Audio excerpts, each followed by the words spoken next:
Hi, I'm Jeff Goodman and welcome to Scubaverse.com. Earlier today I was speaking with Richard Cullen and Keiron Bradbury from Deptherapy.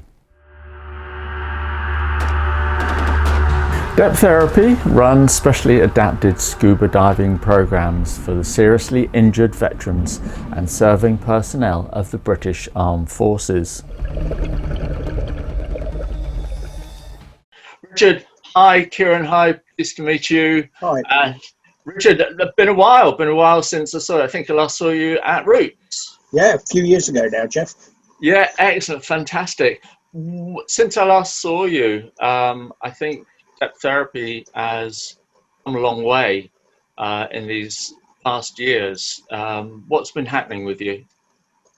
Well, we have moved a long way. I've got to say there's a bit of a hiatus at the moment with COVID, but also something that's generally affecting the military charity sector, and that's a downturn in giving and sponsorship, which is something to do with there being no wars, not seeing soldiers being repatriated, and films of people with devastating injuries. So giving to the sector has been quite difficult over the last, well, probably 12 to 18 months, but we've grown massively as a charity.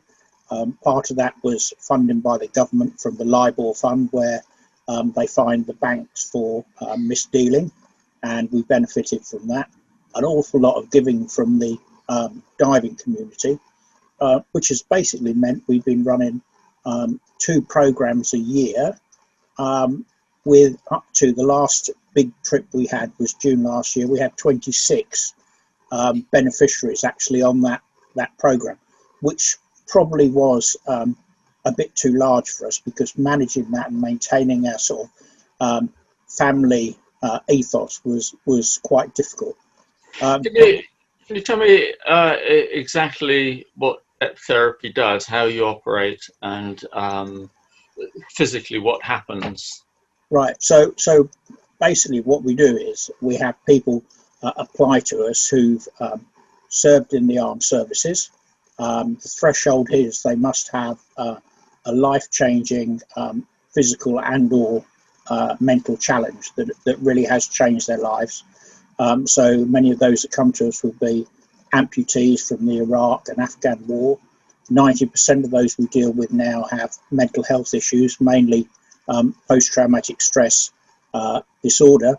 And what we do through a process, because they have to go through a full dive medical with an approved medical examiner of divers, we actually take them away on adaptive diving programs, because I think we are regarded as the world leaders in adaptive teaching now, and we teach them to dive, but it's also developmental. So we don't just say, here, you come on an open water course, more or less like a holiday, and that's it. We build that up through advanced open water rescue.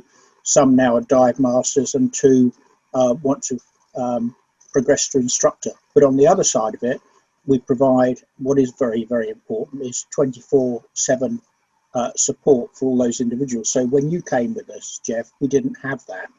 And what happened was we realised as we got a bit bigger, some of the guys were going back home and suffering really severe post-holiday blues, to the extent that one of them actually really seriously damaged his house when he got back. And we thought just taking them diving isn't enough. There actually needs to be support that goes with that, to actually rehabilitate them through their injuries and illnesses. Keiron, you've been with Richard now, or on the program for what, a couple of years, 3 years, 4 years? 2 years, yeah. What have you got out of it so far?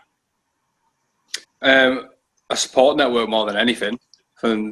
Previously, I literally kept my issues to myself by and large, and it's only with a couple of the actual charity members reaching out to me and saying, look, we know you've got issues. If you come and spend some time with us, we'll be able to help you get out, get over it, and move on a little bit with your life and get more of a handle of everything. And I genuinely have, over the last couple of years, got massive grip. I've come to terms with the issues I've got a lot more. I don't drink heavily and deal with my problems that way anymore. The support this has given me has helped me overcome a lot of the bad ways of dealing with things, you could say. And obviously, incredible experience. Like, I've had issues the last year, like with work and mental health, and Rich has been there for me the whole time, and so has Tom Oates and a few of the other program members. So for me, it's been life-changing. Mm.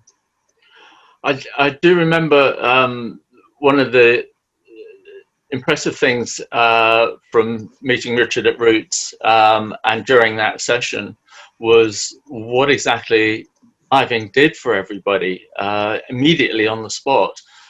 It's incredibly brave people, but as soon as their heads went underwater, it's like all that surface stuff, the pain, the anxiety, it all disappeared. And you could see body-wise, everyone was relaxed. And do you find the same? And is it sort of long-lasting after a dive, or do things come back after you get back to the surface?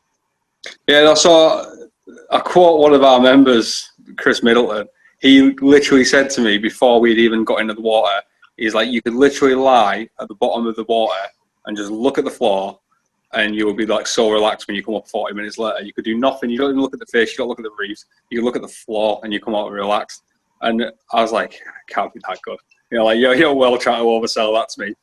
And then the first time I went out into that sea and got under there, it was just, you just go off. Everything switches off. You literally, it's you and your buddy, or in your group in this because it was training. But like, you know, the feeling, it's just like you can switch off to everything. You don't think about problems at home. You don't think about the problems you're having at home. You don't think about the problems that you're going to experience tonight when you go to try to sleep. And I thought, this is incredible. It really, it's hard to explain. And that night probably explains it the most. So I'd not been sleeping prior to going to Roots. I'd have literally weeks where I'd just not be sleeping. My sleeping pattern was abysmal. I'd just not want to sleep because I'd go straight back to Afghan. And then when I was falling asleep, I was reliving this event and waking up and getting all, you know, stressed out, frustrated. The first night at Roots, slept like a baby. I literally slept like a baby. I woke up after like close to 10 hours solid sleep. And I thought, that's incredible. And it was literally like that for every night I was there. And it carried on when I went home. So it wasn't just there. When I got home, it like put me in a nice zone.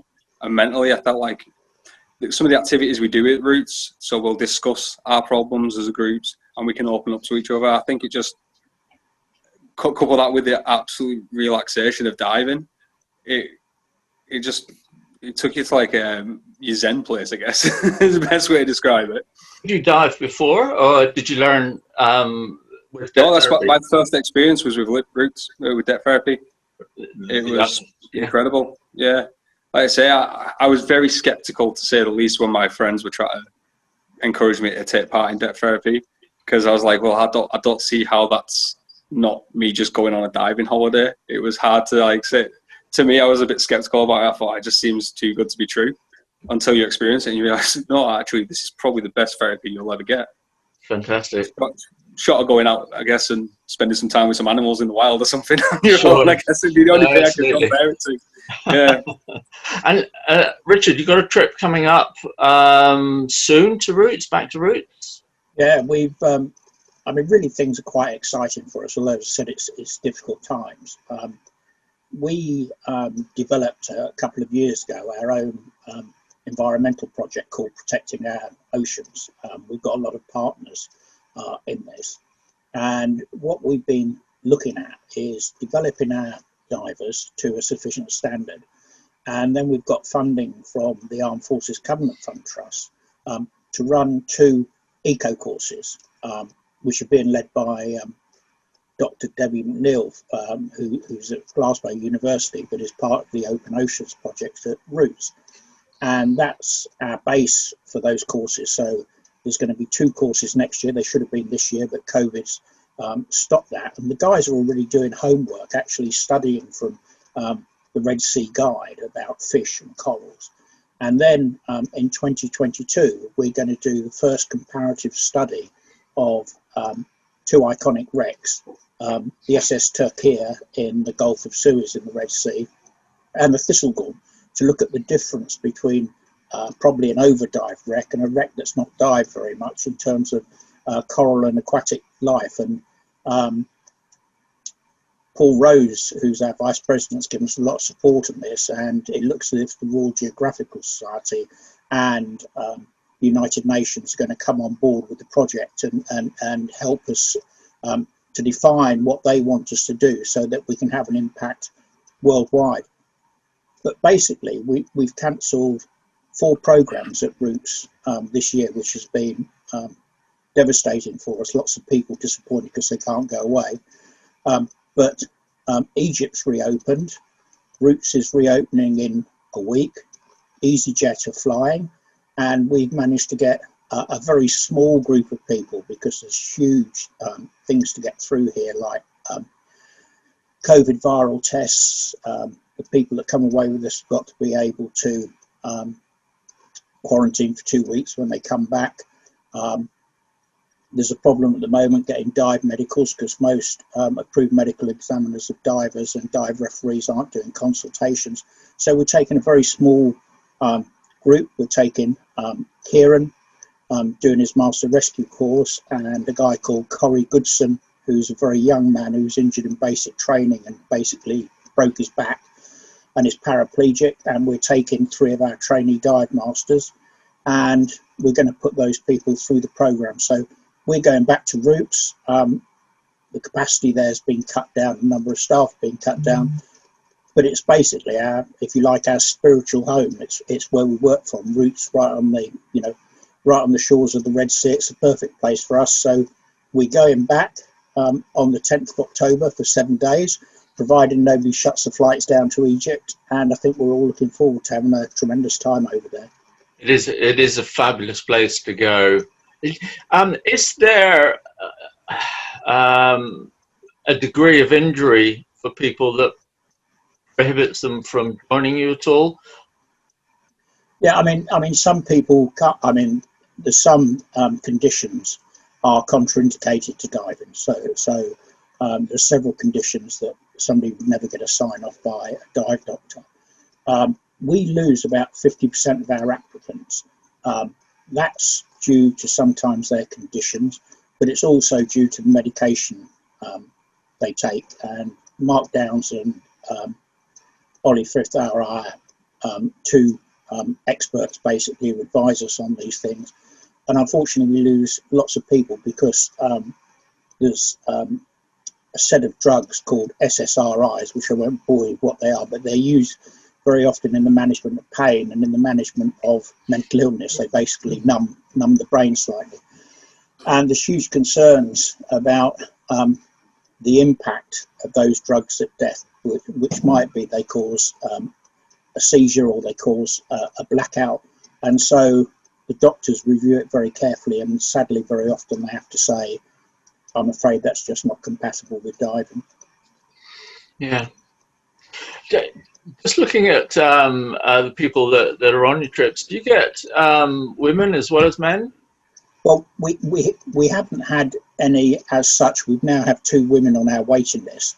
I think the issue around there is actually finding the life-changing injuries. So most of the life-changing injuries we've had have come from Iraq and Afghanistan. And what we have been seeing, though, is a change very much in our applicants. So when we started off, we saw pretty young men who'd suffered devastating injuries, so the loss of legs and arms, who were basically young, free and single, and with their compensation had quite a lot of money in their pockets to spend. As time's moved on and we've moved further away from those conflicts, now we're tending to see older people applying. Most of them are partnered, many of them have children, and many of them in work. So we've had to tailor how we deliver things. At the beginning, we could actually say to our beneficiaries, right, we'll run 2 courses a year. You can come and do your open water in May and your advanced in September. We can't do that now to the majority. We have to actually say, right, you can do 1 week, 1 year, and a week the next year, because they have to balance it between home life and work. And I mean, Keiron's the same as that. So there's a balance we have to hit. Yeah. Richard, Keiron, it's been great talking to you. I hope you have a fabulous trip. I'm a bit envious. I'm a bit locked down here. When was it you were going again? 10th to the 17th of October. We'll be the first people back up route. So, oh, really? Yeah, I mean, we're doing it for the people in the charity, but we're also doing it to support Steve and Claire, because they've given us so much over the years, and they've been sort of now basically 6-7 months without any guests, without any income coming in, paying all the staff there. So we actually want to go there. I'm sure the bar will take a fair bit of money during the time we're there, and you know, we just want to do our bit. Fantastic. Well, look, thank you both very much, and yeah, good luck. Bye now. Thank you. Bye.